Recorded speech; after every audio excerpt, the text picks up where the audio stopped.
আমি আজি গোটেই পৃথিৱীত থকা যিবিলাক ব্যক্তি আজি বহুত দুখত আছে, কষ্টত আছে, বাইবেলত যেনেকৈ লিখা আছে, সেই পৰিশ্ৰান্ত আৰু ভাৰাক্ৰান্ত লোকসকল মোৰ ওচৰলৈ আহা, মই তোমাক জিৰণি দিম। যিসকল ৰোগী দুখী আজি বহুত দূৰত আছে, পঞ্জাৱত আছে, অন্ধ্ৰপ্ৰদেশত আছে, তো সেই ৰোগীসকল ইয়ালৈ আনিব পৰা অৱস্থাত নথকাসকল যাতে তেওঁলোকে এই গীতটি শুনি, এই প্ৰাৰ্থনাটো শুনি যাতে তেওঁলোকে ঘৰতে সুস্থ হয়, আমি সকলোৱে একেলগতে মিলি প্ৰাৰ্থনাটো কৰিম।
তুমি দয়া কৰি যি গাত সকলে এই প্ৰাৰ্থনা শুনিব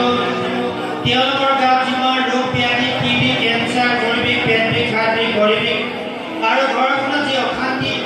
আৰু যিসকলে আজি মদ পানী এৰিব পৰা নাই তেওঁলোকৰ কাৰণে প্ৰাৰ্থনা কৰিছোঁ যাতে প্ৰভু তেওঁলোকক যাতে সুস্থতা দান দিবৰ কাৰণে প্ৰাৰ্থনা কৰিছোঁ এটাই প্ৰাৰ্থনা আমাৰ ত্ৰাণকৰ্তা উদ্ধাৰকৰ্তা জীৱিত যীশু নামতে খুজিছোঁ বাৰু যিসকলে